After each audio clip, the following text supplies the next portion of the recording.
Hello everyone. Welcome. Hello everyone. Welcome to the daily Hindu analysis of 7th of August, 6th of August. Now let us jump onto the first page. The first page talks about flash floods in Uttarakhand. Leave 4 dead. Let us understand this. हमारे पास एक news आई है कि उत्तराखंड में आ गए flash floods, right? Uttarakhand में आ गए flash flood, है ना? अब देखो, ये फ्लैश फ्लड आया कहाँ पे? अभी will come on to this thing that what is a flash flood, right? समझेंगे अभी फ्लैश फ्लड क्या होता है, बट अभी समझो ये Kheer Ganga, Kheer Ganga, where is this? Is in Uttarakhand, समझो। Now what is a flash flood? Flood हम सब समझते हैं, है ना?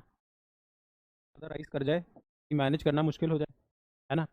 Now flood is a type of disaster, और इंडिया में डिजास्टर को मैनेज करने के लिए we have this law called as disaster management act of 2005।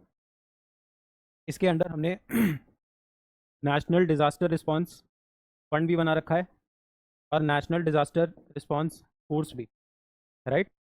अगर कोई डिजास्टर आएगा तो उस डिजास्टर को टैकल करने के लिए वी रिक्वायर फंड्स, है ना? And what do we require some man power, है ना? तो हमने एक फोर्स भी बना रखी है। ये हमने स्टेट लेवल पे भी बना रखी है, which is called as state disaster response fund and state disaster response force, right? चलो, अभी नाउ फ्लड हम समझते हैं, फ्लड क्या होता है, फ्लैश फ्लड क्या होता है। देखो यार, फ्लड आता है ना तो इट टेक्स टाइम, तो लाइक 6 आवर्स, 10 आवर्स, 12 आवर्स, तो एक कॉन्टिन्यूस पीरियड तक रेन होगा तो फ्लड्स आएंगे। Now these are quite manageable. बहुत प्रॉब्लम तो होता है but these are quite manageable, but still ये भी बहुत प्रॉब्लमेटिक है। बिहार में आप every year you would see, because of the river Kosi, Bihar में फ्लड्स आते ही आते हैं। That is why Kosi river, Kosi is called as sorrow of Bihar, sorrow of Bihar, right? अभी फ्लैश फ्लड कौन सा कंडीशन होगा? जब बहुत इंटेंस रेनफॉल आ जाए, है ना? And with in a matter of few hours और फ्यू मिनट्स पूरा रीजन फ्लडेड हो जाए, इस सिचुएशन को बोलते हैं flash floods. Now flash floods आने के रीजंस क्या है? देखो, एक बहुत कॉमन रीजन होता है क्लाउड बर्स्ट, बादल फट जाते हैं, राइट? 2013 में अगर आपको याद हो तो केदारनाथ इंसिडेंट हुआ था, वहाँ पे क्या हुआ था? क्लाउड बर्स्ट हो गया था, राइट? या तो फिर एकदम से इंटेंस रेनफॉल हो जाए, है ना? या ड्यू टू रैपिड अर्बनाइजेशन, है ना? क्योंकि हमने अपने फॉरेस्ट काट दिए, and forest can withhold water, right? तो फ्लड्स में फॉरेस्ट काम करते हैं, बट हमने रैपिड अर्बनाइजेशन की वजह से we have almost made sure that forest रहे नहीं हो ही ना। Also we can mention a reason such as deforestation. So there can be multiple reasons for your flash floods, ठीक है? चलो, खीर गंगा रिवर पे आया है, हमें इतना याद रखना है, to tackle all of this we have to statutory bodies. क्या statutory bodies? Why statutory body? ऐसी कोई सी भी body which has been made out of statute. मेरे पास इसके लिए है ना डिजास्टर मैनेजमेंट एक्ट 2005। चलो, इतना ही याद रखेंगे। बाकी हाँ, कुछ 9 आर्मी पर्सनल मिसिंग है, right? 4 civilians have been found death, ये सब आपको याद नहीं करना है। चलो, we'll pray that everything happens very smoothly. चलो, तो ये कवर हो गया, right? Just read this once and you are done for the day. चलो, तो वेलकम टू वाटर क्लैट एक water day of 6th of August। चलो, the first topic is about 1987 INF nuclear arms treaty.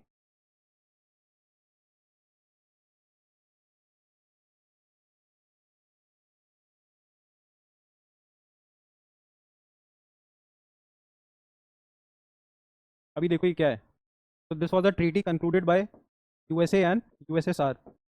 उस time पे US के president कौन थे? Ronald Reagan, Ronald Reagan. USSR को रिप्रेजेंट कर रहे थे मिकाइल गर्बाचोव, ठीक? तो अभी एवरीवन नोज कि 1945 में, आफ्टर द वर्ल्ड वॉर 2,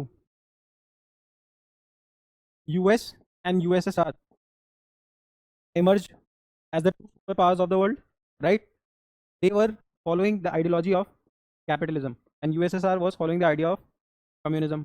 तो इन दोनों के बीच में there was always some sort of war going on.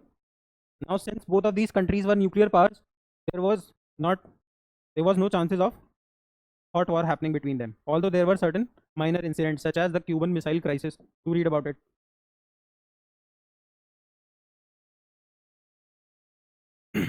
तो अभी दोनों हॉट वॉर नहीं कर सकते थे, डायरेक्ट वॉर नहीं कर सकते थे, आर्म्स एंड एम्यूनिशन यूज नहीं कर सकते थे, तो they went on to do what we call as cold war.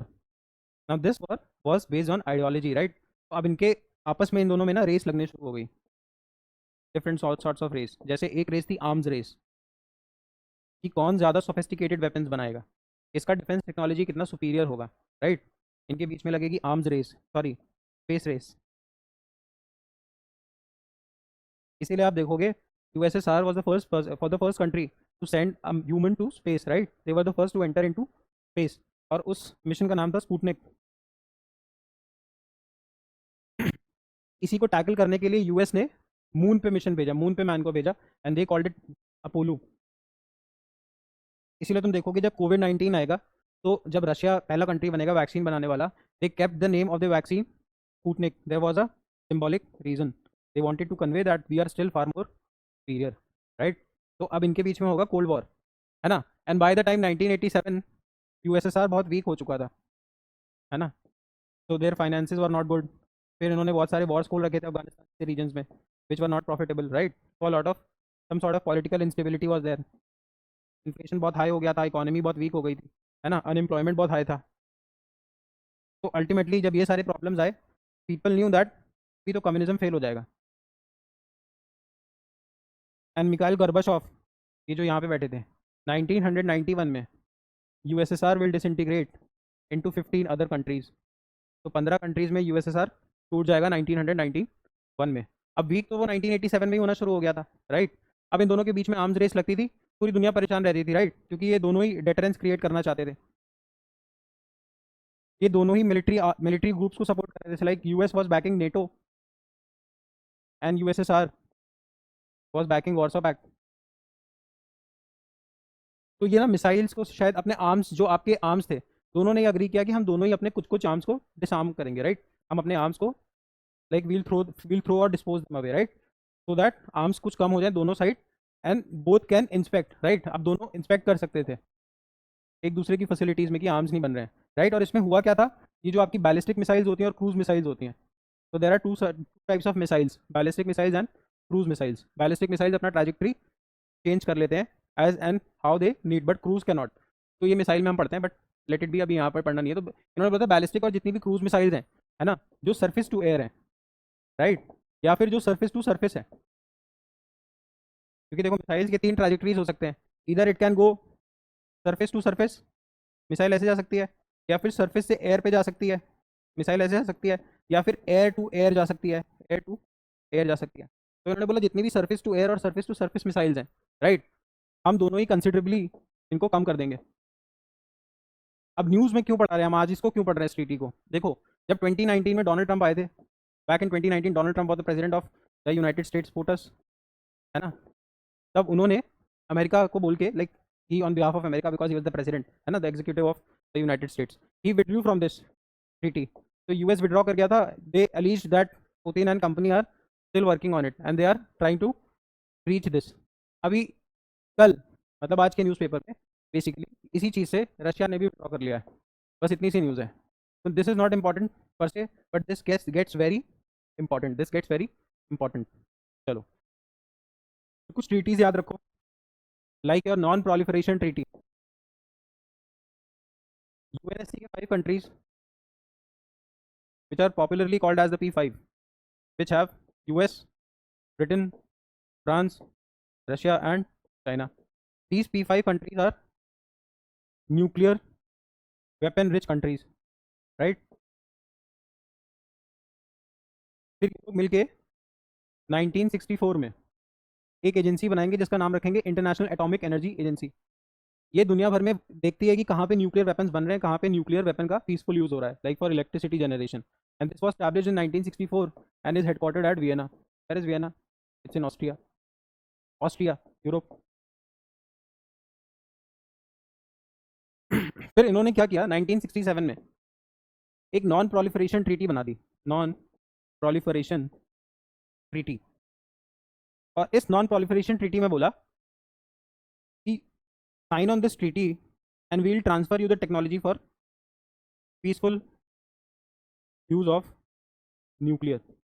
अभी देखो न्यूक्लियर एनर्जी का पीसफुल यूज भी हो सकता है ना, और आप उससे वेपन्स बना रहे हो तो फिर डेटरेंस के भी काम आता है ना।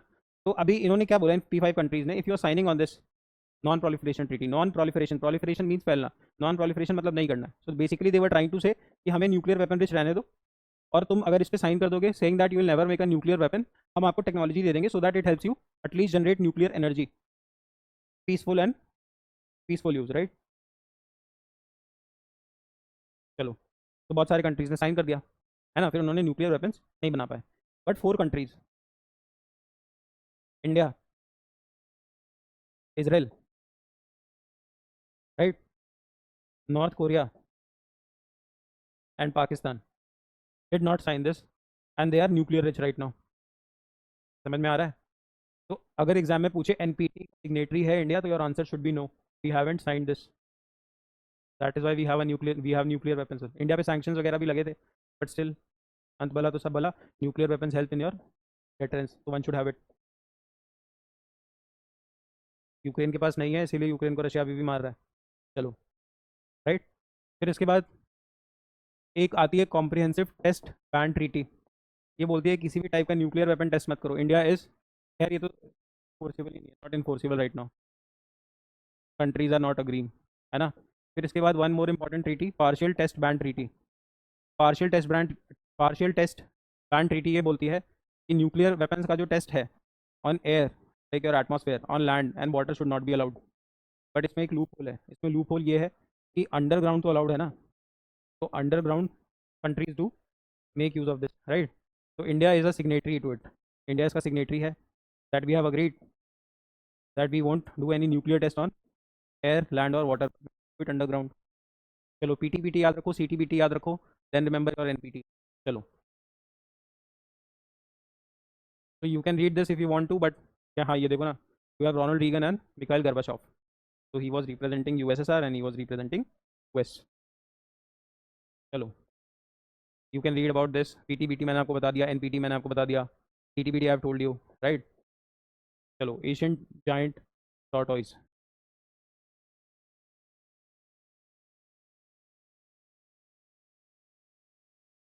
let's talk about ancient, like नहीं, Asiatic, what is it?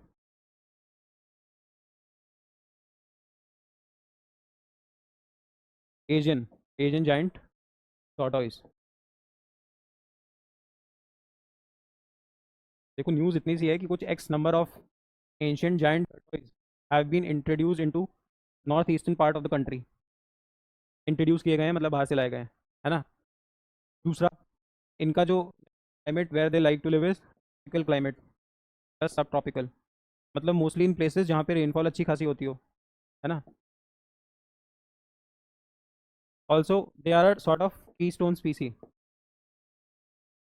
की स्टोन स्पीसी क्या होती है? ऐसी स्पीसी जो बहुत ज़रूरी है एनवायरनमेंट के प्रोसेसेस को रेगुलेट करने के लिए। Why? Because your ancient giant tortoise helps in seed dispersal, इससे सॉइल की मल्चिंग हो जाती है ना, राइट। सीड डिस्पर्सल, क्यों? अपने पैर चलाता है, राइट। पैर चलाते तो जो सीड्स हैं वो डिस्पर्स होती रहती है and it keeps on moving and moving. That is why ये चीज़ जो है वो एलिफेंट भी करता है, that is why it is also called as mini, और let's say small mini elephant sort of thing. I will show you, अभी मुझे कंफर्म नहीं है क्या बोलते हैं, बट ऐसे कुछ बोलते हैं, मतलब इसको एलिफेंट से रिलेट करते हैं बेसिकली, बिकॉज फंक्शन सेम है दोनों का, है ना। एंशिएंट जायंट टर्टल्स का भी और स्मॉल आपका ये like your elephant also, both elephant and ancient giant turtles have the same ecological function. What is the ecological function? Ecological function है seed dispersal. Elephant is also called as the national heritage animal of India. ठीक, इसके बाद read about हाथी मेरा साथी campaign, हाथी मेरा साथी। Also we had launch project elephant in 192, right. तो हम एलिफेंट के लिए बहुत कुछ कर रहे हैं because it is our heritage और लेट्स से कल्चरल एनिमल, ठीक है। तो एंशिएंट जायंट टर्टोइज इंट्रोड्यूस हुआ है नॉर्थ ईस्ट में, तो याद रखो नॉर्थ ईस्ट वाले रीजन में मिलता है, राइट। मलेशिया वगैरह में भी मिल जाएगा तुमको, and it usually lives up to 80 to 100 years.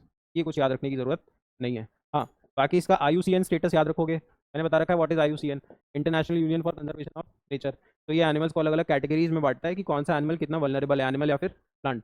तो ये IUCN के क्रिटिकली एंडेंजर्ड लिस्ट में आता है, तो we need to protect it because critically endangered है, वेरी रिस्की।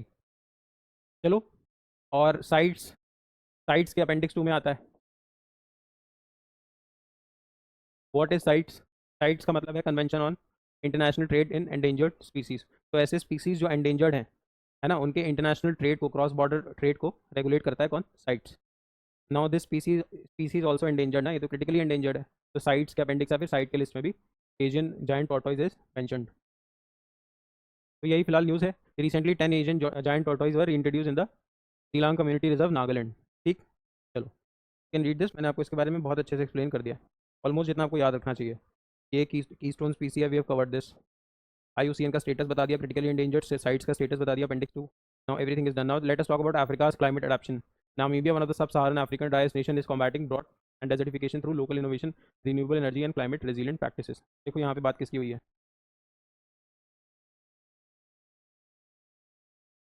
मैं एक्सपेक्ट करता हूँ आपको ये बात मालूम होगी, बट नहीं मालूम है तो फिर सुनो।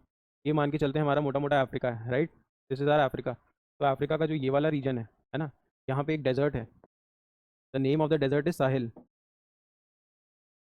अब डेजर्ट है, राइट, डेजर्ट है, डेजर्ट तो बहुत प्रॉब्लमैटिक चीज़ है, क्योंकि बायोडाइवर्सिटी भी कम हो जाएगी, है ना, बायोडाइवर्सिटी कम हो जाएगी, प्रोडक्शन कम हो जाएगा क्रॉप का, है ना, तो lot of bad things will happen. तो अब हमें डेजर्टिफिकेशन तो होने नहीं देना, ये कन्वेंशन बना, convention on combating desertification 1992, the place was Rio in Brazil. और हमने बोला कि अब हम दुनिया में डेजर्टिफिकेशन को रोकेंगे। अब इस वाले रीजन में डेजर्टिफिकेशन बहुत हो रहा है, एक तो यहाँ पे डेजर्ट है, उसके साथ साथ डेजर्टिफिकेशन भी बहुत बढ़ रहा था। तो यहाँ पे 11 कंट्रीज़ ने, जहाँ से भी ये डेजर्ट निकल रहा था, उन्होंने आके एक पैक्ट बनाया और उन्होंने बोला हम एक वॉल बनाएंगे, ग्रेट ग्रीन वॉल। और ये उन्होंने बोला 2007 में। ग्रेट ग्रीन वॉल का कॉन्सेप्ट ये कहता था, हम इस रीजन में एक ऐसी ऐसी इमारत बना देंगे, ऐसी एक वॉल बना देंगे कि उसमें सिर्फ और सिर्फ प्लांटेशन ही हो।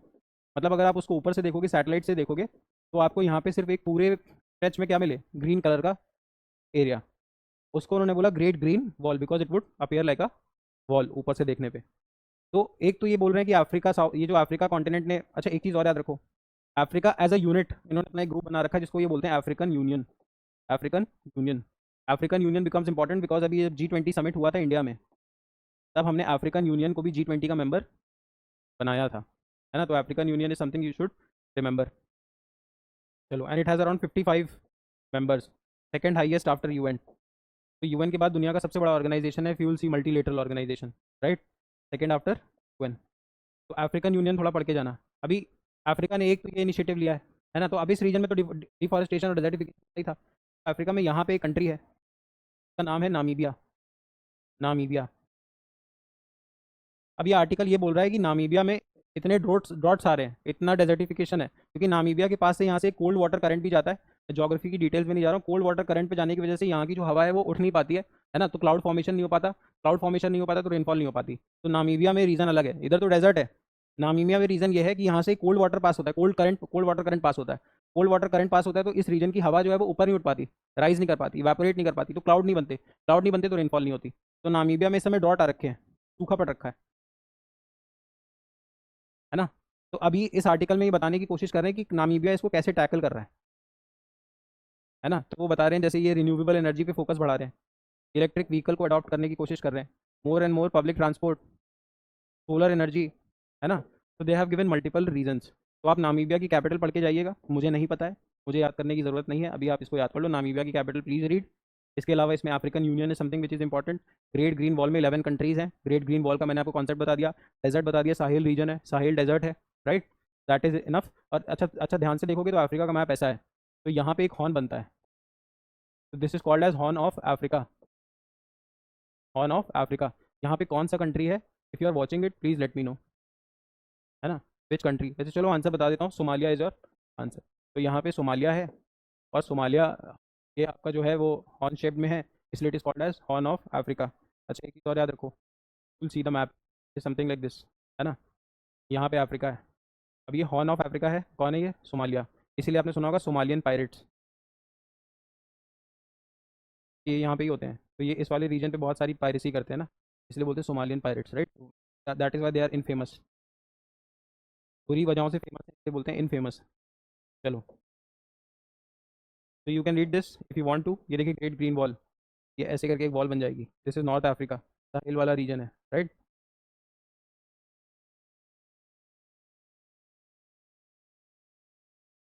तो that is it.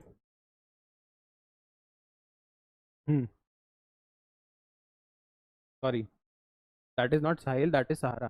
Sahil region उस रीजन को बोलते हैं, Sahara is the desert, Sahel is the region, physiographic region है Sahel, Sahara is the desert.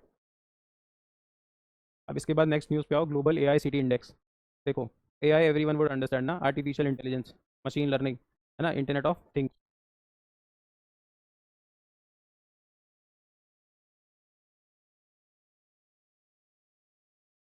हम जिस पीरियड में रह रहे हैं, that period is called as industrial revolution 4.0। Why 4.0? क्योंकि सबसे पहले फोकस किया गया इंजन्स पे, उसके बाद our focus shifted to oil, then our focus shifted to computers, and now our focus is shifting towards artificial intelligence, industrial revolution 4.0। यहाँ पे हमारा फोकस होगा मशीन लर्निंग पे। मशीन लर्निंग क्या होती है? जब मशीन के पास कैपेबिलिटी होती है लर्न करने की। लेट्स से ये माइक है, दिस इज़ अ मशीन। क्या ये माइक अपने आप खुद से कुछ मेरा डेटा लेके सीख पा रहा है? नहीं सीख पा रहा है। इसको पता है कैसा ऑडियो देना है, राइट, कैसे यूज़ होगा, but it's not learning anything. But जब डिवाइसेस खुद से लर्न करना शुरू कर दें according to the data that you feed in to them, that is called as machine learning. Now the machine has started learning, right. आपने इतना data feed कर दिया। अगर आप एलेक्सा यूज़ करते हो, Alexa is also a type of machine learning, है ना। It is learning. If you tell her that wake me up at 6 AM, will give you an alarm and she will make sure that you are waking up at 6 AM। Machine learning. Internet of things, ये भी आप देखोगे, sensor से connect हो जाएंगी चीज़ें, right. Things के बीच में इंटरनेट कनेक्ट हो गया, इंटरनेट ऑफ थिंग्स, थिंग्स के बीच में internet. My mobile can switch on my A C is a thing, mobile is a thing. Internet of things, both are connected with internet. तो my internet is signalling कि भाई ए सी on हो जा, और ए सी को भी, दोनों like both are connected through internet. तो internet of things, machine learning, right. Nano technology, जब आप किसी भी मटेरियल को इतने छोटे लेवल पे जाके पार्टिकल पढ़ो, जब आप उसको 10⁻⁻9 लेवल पे लेके आ जाओगे, किसी भी पार्टिकल को आप 10⁻⁹ के लेवल पे जाके छोटा कर दोगे, तो उसकी ना केमिकल प्रॉपर्टीज़ भी चेंज हो जाती हैं।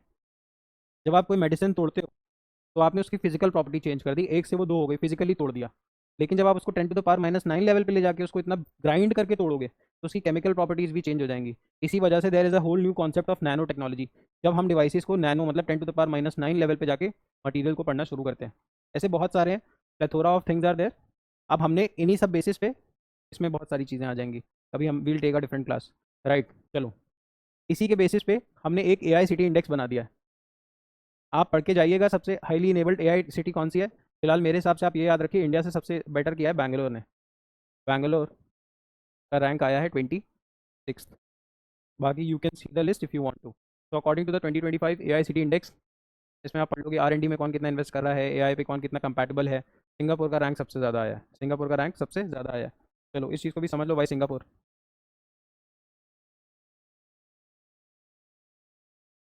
देखो, ऑब्वियसली गवर्नमेंट पॉलिसीज़ तो होंगी, जिस वजह से उन्होंने ए आई अडॉप्ट किया है। इंडिया का भी नेशनल ए आई स्ट्रैटेजी आया हुआ है, नेशनल ए आई स्ट्रैटेजी, ये 2022 के आसपास रिलीज़ हुआ था, कि हम ए आई को लेके कैसे आगे बढ़ेंगे। बट गवर्नमेंट पॉलिसीज़ तो रही होंगी सिंगापुर की, बट सिंगापुर की जोग्राफी भी उसको हेल्प करती है। Let us understand how.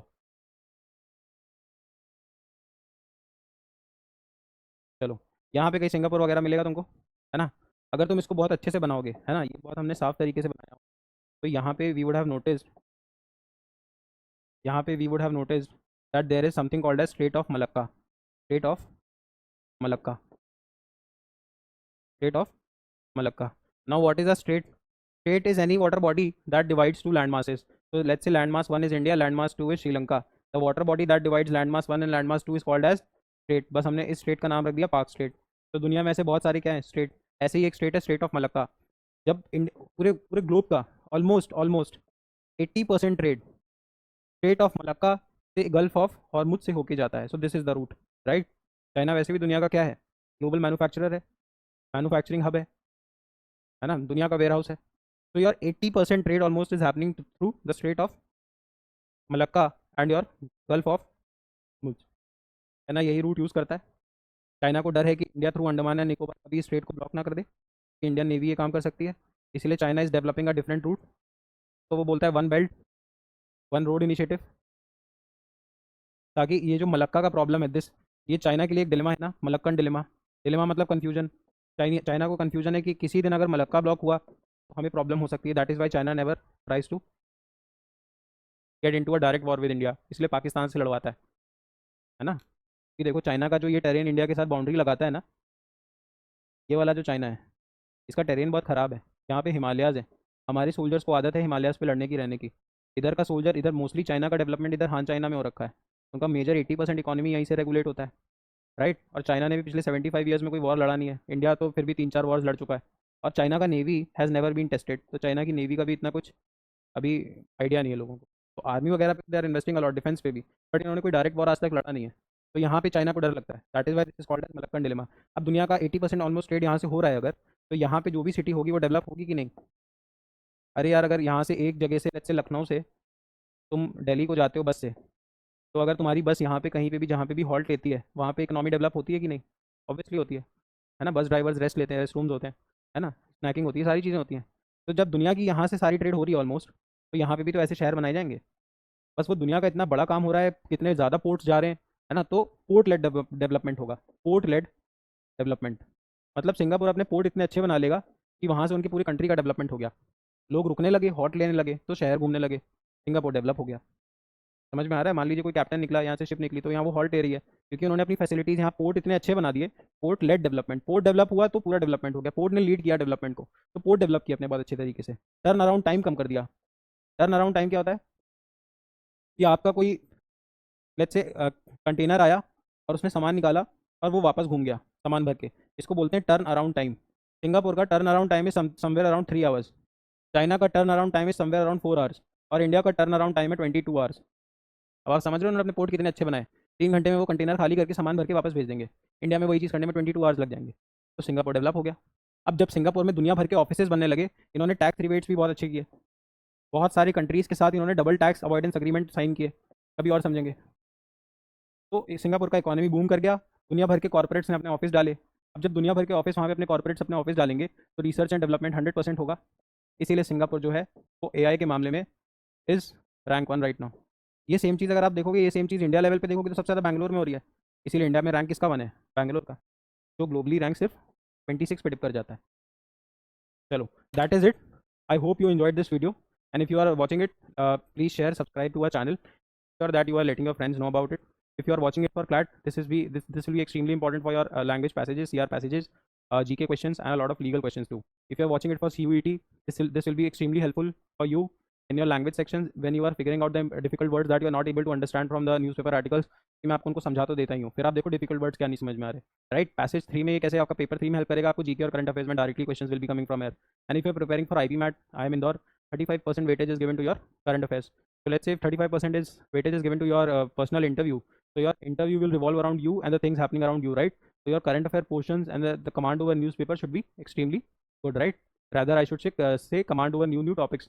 Let's say the burning issues happening around us, right? जैसे भी बिहार में SIR एक्सरसाइज हो रही है, जस्टिस वर्मा का इम्पीचमेंट या रिमूवल का केस चल रहा है, वाइस प्रेसिडेंट ने रिजाइन कर दिया, राइट।